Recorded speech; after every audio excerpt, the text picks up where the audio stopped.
নমস্কার সবাইকে, আমি পৌশালী পৌষ সানশাইনের আবারও নতুন একটা ব্লগে আপনাদের সবাইকে জানাই অনেক স্বাগত। আশা করি আপনারা যে যেখান থেকে আমার ভিডিওটি দেখছেন খুবই ভালো আছেন আর সুস্থ আছেন।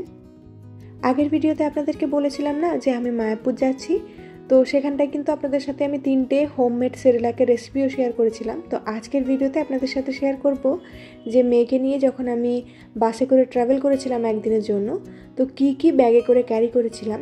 আমার মেয়ের বয়স এখন প্রায় 1.5 বছর মতো, তো ওকে নিয়ে প্রথমবারের জন্য বাইরে বেরিয়েছিলাম। আর ছোটো বাচ্চাদেরকে বাইরে নিয়ে বেরোলে তো হাতের কাছে অনেক কিছু জিনিসই রাখতে হয়, তো সেই জিনিসটাই আমি আপনাদের সাথে আজকের ভিডিওতে শেয়ার করব, যাতে আমার মতো যারা মায়েরা রয়েছেন তাদের একটু হলেও সাহায্য হয়।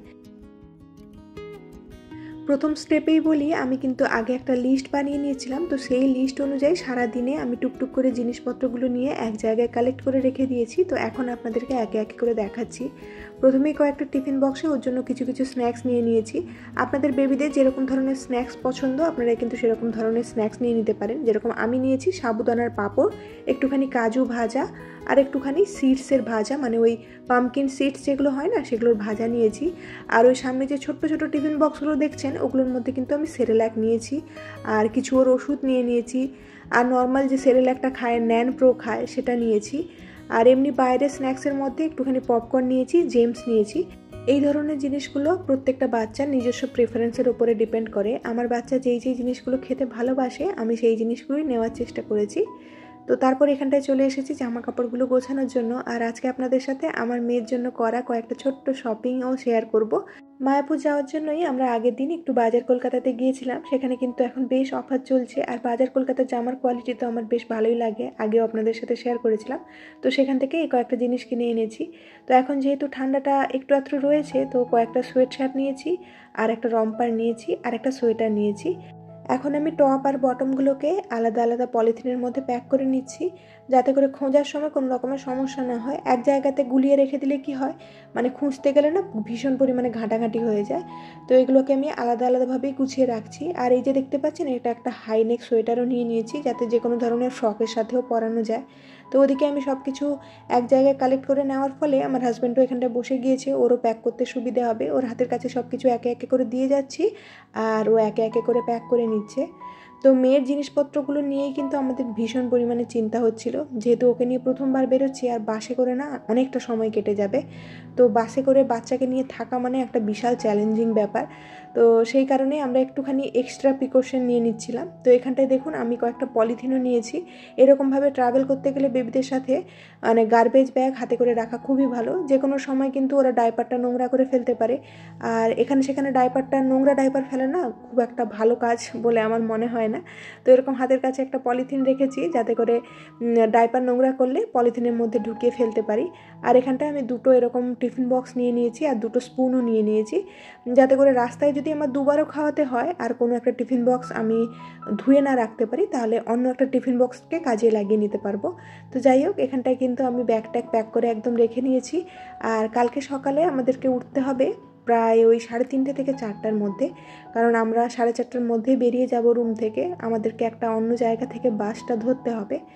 তো সমস্ত কাজ বাজ সেরে উঠে ভীষণ টায়ার্ড হয়ে পড়েছিলাম। তাও দেখলাম যে সোফাটা এরকম অবস্থায় পড়ে আছে, তাই সোফাটাকে একটুখানি কাভার করে দিয়ে যাচ্ছি।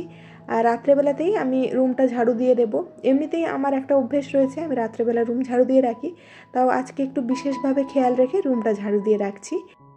আজকের এই ভিডিওটি যারা দেখা শুরু করেছেন তাদের সবার কাছে আমার একটাই অনুরোধ, ভিডিওটিতে একটা লাইক দিয়ে পুরো ভিডিওটি জুড়ে আমার সাথে থাকার চেষ্টা করবেন। আর আজকের এই ভিডিওর মধ্যে আপনাদের কোনো অংশ যদি একটু হলেও ভালো লেগে থাকে তাহলে কমেন্ট করে জানাতে ভুলবেন না। আর যদি ভালো নাও লেগে থাকে তাও কমেন্ট করে আমাকে জানাবেন, কারণ আপনাদের কমেন্ট কিন্তু আমাকে পরের একটা ভিডিও বানাতে অনেক বেশি মোটিভেট করে।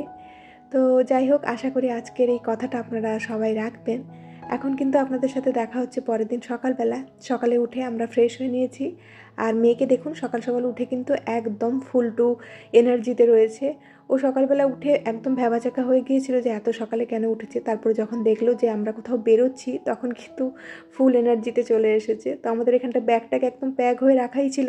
তো শেষমেশ এই আমাদের একটা ইলেকট্রিক কেটলটা নিয়ে নিলাম, কারণ এটা ছাড়া বেবিদের সাথে ট্রাভেল করা খুব মুশকিল হয়ে যায়।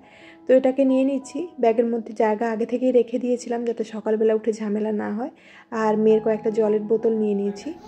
এই যে আমার পুচকে ওখানটায় বেরিয়ে গেছে, সে আগে যাবে। তুমি কোথায় যেতে চাও? চলে এসো, আমরা বেরোই, দিলে তো তুমি যাবে। গুড মর্নিং সবাইকে। তো অনেক দিন পরে আজকে আমরা বেরোচ্ছি, মানে বলা যেতে পারে মেয়ের প্রায় 1.5 বছর হয়ে গেল, এখন আমরা একটা কোথাও যাচ্ছি, তাও আবার এত একটা ভালো জায়গাতে, মায়াপুরে ঠাকুরের ডাক এসেছে বলেই যাওয়া। তো চলুন তাহলে আপনাদের সাথে যাওয়া যাক। আপনাদের সাথে মায়াপুরের একটা ছোট্ট করে ট্রিপ শেয়ার করব। আশা করি আজকের ভিডিওটা আপনাদের ভালো লাগবে, আর যদি ভালো লেগে থাকে তাহলে প্লিজ একটা লাইক শেয়ার কমেন্ট করতে ভুলবেন না। তাহলে চলুন যাওয়া যাক। রাস্তায় সেরকম ভিডিও করার সুযোগ হয়নি, এখন আপনাদের সাথে একদম এসে দেখা করছি মায়াপুর ধামে। আর এখানটায় এসে আমরা কিন্তু নামহট্ট ভবনে উঠেছি। নামহট্ট ভবনটা ঠিক কোথায় অবস্থিত সেটাই আপনাদেরকে দেখানোর চেষ্টা করছি। মায়াপুরে 1 নম্বর গেট দিয়ে ঢুকলে কিন্তু বাম দিকেই একদম নামহট্ট ভবনটা পড়ে। আর নামহট্ট ভবনে 2টো বিল্ডিং রয়েছে। 1 নম্বর বিল্ডিং এই যে সামনে দেখতে পাচ্ছেন, আর ওদিকে যে বিল্ডিংটা দেখতে পাচ্ছেন ওটা কিন্তু 2 নম্বর বিল্ডিং। আর 1 নম্বর বিল্ডিংয়ের ভেতরেই অফিস টফিস সব কিছু রয়েছে। এখান থেকে চাবি নিয়ে আপনাদেরকে 2 নম্বরে যেতে হয়। তো এই যে দেখুন 1 নম্বর বিল্ডিং, এটা হচ্ছে 2 নম্বর বিল্ডিং। এই বিল্ডিংয়ে আমরা এসে প্রথমবারের জন্য থাকছি। ভীষণই সুন্দর, আপনাদেরকে ভেতরটা একবার দেখাচ্ছি, চলুন। এই যে দেখুন ভেতরটা, ওই যে সামনে গেটটা রয়েছে, গেটটা দিয়ে ঢুকেই কিন্তু এরকম একটা লন পড়ে, এদিক দিয়ে গিয়েই একটা অফিস পড়ে। এখন আপনাদেরকে 2 নম্বর বিল্ডিংটা একটুখানি দেখিয়ে আনছি আগে। এখনও কিন্তু আমরা 1 নম্বরেই আছি, এখান থেকে চাবি কালেক্ট করে তারপরে 2 নম্বরে যাব। এখানটায় এলে 10টার আগে কিন্তু রুম পাওয়ার কোনো রকম সম্ভাবনা থাকে না, কারণ আগে যারা রয়েছে তারা 10টার সময়তে রুমটা চেক আউট করে, তারপরে গিয়ে রুম ক্লিন হয়, তারপরে গিয়ে আপনারা চাবি হাতে পাবেন। এই দিক দিয়ে গেলে কিন্তু এই যে দেখুন সামনেই কিন্তু 2 নম্বর বিল্ডিংটা পড়ছে। একটু পরেই আপনাদেরকে 2 নম্বর বিল্ডিংটা পুরোপুরি দেখাবো, এখন শুধু ওপর থেকে দেখাচ্ছি। আর মায়াপুরে এলে কিন্তু এরকম অনেক বিল্ডিং রয়েছে, গদা ভবন রয়েছে, আরও কিছু কিছু বিল্ডিং রয়েছে, আমি নাম নিচে মেনশন করে দেবো, আপনারা দেখে নেবেন। আর এটা হচ্ছে নামহট্ট ভবনের ঠিক পেছনের দিকের অংশটা। এখানটাতে কিন্তু খুব সুন্দর বসার জায়গা রয়েছে, সন্ধ্যাবেলা এসে এই জায়গাটাতে খুব সুন্দরভাবে সময় কাটানো যায়। এখানে সময় কাটানোর কোনো যদিও প্রয়োজন পড়ে না, কারণ মন্দিরের ভেতরে এত সুন্দর সুন্দর জায়গা রয়েছে যা আপনার মনে হবে সারাটা দিন ওখানেই ঘুরতে থাকি।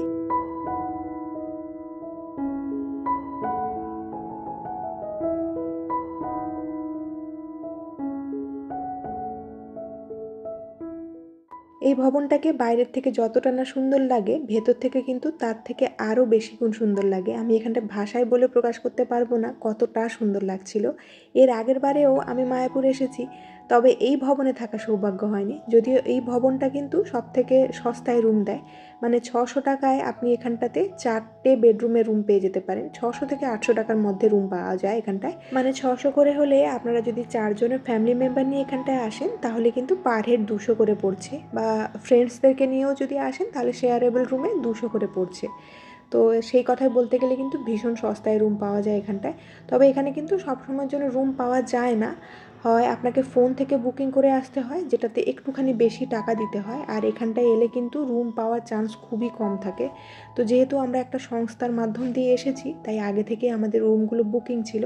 আর এই যে সামনে যেটা দেখলেন ওটাই ছিল কিন্তু এখানকার নামহট্ট বিল্ডিংয়ের অফিস। ওখানটায় গিয়ে আপনাদেরকে সমস্ত কাজকর্ম করতে হয় অফিসিয়াল। আর এখানটায় কিন্তু আমার মেয়ে নতুন বন্ধুবান্ধব পেয়ে সবার সাথে খুব খেলাধুলো করছিল। তো বেশ কিছুক্ষণ ওখানে সময় কাটিয়ে নিয়েছি, আর এখন আমরা চলে যাচ্ছি নামহট্ট ভবন 2 এর দিকে, কারণ আমাদের রুম নাম্বার ছিল 303। তো ওটা কিন্তু ওই বিল্ডিংয়ে পড়ে। তবে বিল্ডিংয়ে আমরা কিন্তু প্রথমে জানতাম না যে লিফট রয়েছে বলে, পরে গিয়ে জানতে পারি যে ওখানটা লিফট রয়েছে। প্রায় 1 দিন মতো পার করিয়ে দেওয়ার পরে আমরা জানতে পেরেছিলাম যে এই বিল্ডিংয়ে লিফট রয়েছে। 1 নম্বরে লিফট আছে, যেটা কিন্তু আপনারা চোখের সামনেই দেখতে পাবেন, তবে 2 নম্বরের যে লিফটটা না সেটা চোখের সামনে দেখা যায় না।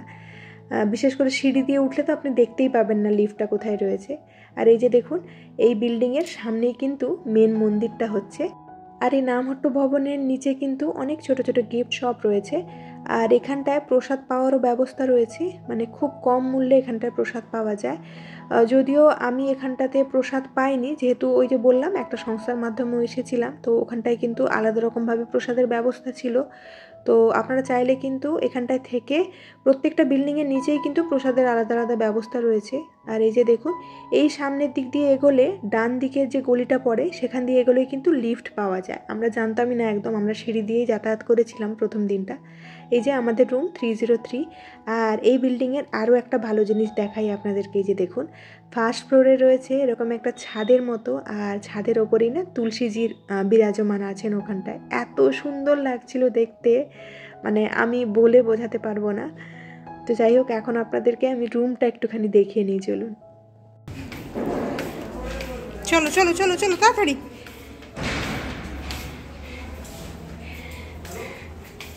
সিঁড়ি দিয়ে উঠতে গিয়ে কিন্তু আমি বেশ হাঁপিয়ে গিয়েছিলাম, তাই আমার আওয়াজটা এখানটায় অন্যরকম লাগতে পারে। আপনারা প্লিজ মানিয়ে নিয়ে একটু দেখে নেবেন। আপনাদেরকে একবার রুম টোরটা দিয়ে দিই। এই যে এটা হচ্ছে মেন গেট। আপনারা এরকম দরজাও এরকম একটা মসকিটো নেট লাগানো আছে। আচ্ছা, এই যে এত বড় একটা রুম, এটা কিন্তু বেশ বড় একটা রুম। আচ্ছা, আরেকটা ইনফরমেশন আপনাদেরকে দিয়ে রাখি, এখানে কিন্তু এক্সট্রা কম্বল নিতে গেলে আপনাদেরকে 100 টাকা আলাদাভাবে পে করে তারপরে নিতে হয়। আরও বেশ কিছু ইনফরমেশন যেটা ভিডিওর মধ্যে আপনাদেরকে দিতে পারলাম না, আমি চেষ্টা করবো ডেসক্রিপশন বক্সে আপনাদেরকে জানিয়ে দেওয়ার জন্য। আর কালকের ভিডিওতে কিন্তু আপনাদেরকে পুরো মায়াপুরটা অল্প করে ঘুরিয়ে দেখানোর চেষ্টা করব। আর এই যে রুমের মধ্যে কিন্তু এত বড় একটা কাভার দিয়েছে, বাথরুমটাও কিন্তু খুব পরিষ্কার। রুমটা এক কথায় বলতে গেলে কিন্তু ভীষণই নিট অ্যান্ড ক্লিন। আর এখানটায় কিন্তু ডরমেটরি সিস্টেমও রয়েছে, মানে অনেকে এক জায়গাতে থাকে, একটা কমন বাথরুম ব্যবহার করে, সেটার প্রাইসটা হয়তো আরও এর থেকে কম হয়। আর এই যে ছোট্ট একটা বারান্দা রয়েছে, বারান্দা থেকে টিওপিবির মন্দিরটাও খুব সুন্দর দর্শন হয়। সকালে উঠে বারান্দায় বসে এই মন্দিরের দর্শন করা এক আলাদাই স্বর্গীয় অনুভূতি। যারা আপনারা যাননি, অবশ্যই আমি রিকোয়েস্ট করব একবার হলেও ওখান থেকে ঘুরে আসুন। তো আজকের ভিডিওর মধ্যে আমি যতটুকু পারলাম আপনাদেরকে দেখানোর চেষ্টা করলাম। তাহলে আজকের ভিডিওটা আমি এখানেই শেষ করছি। খুব শীঘ্রই দেখা হচ্ছে নেক্সট আর একটি ব্লগে। ততক্ষণের জন্য খুব ভালো থাকবেন, সবাইকে খুব ভালো রাখবেন আর নিজে যত্ন রাখবেন। আজকের এই ভিডিওটা আপনাদের কেমন লাগলো অবশ্যই কমেন্ট করে জানাবেন। তাহলে আজকের মতো আসি, টাটা।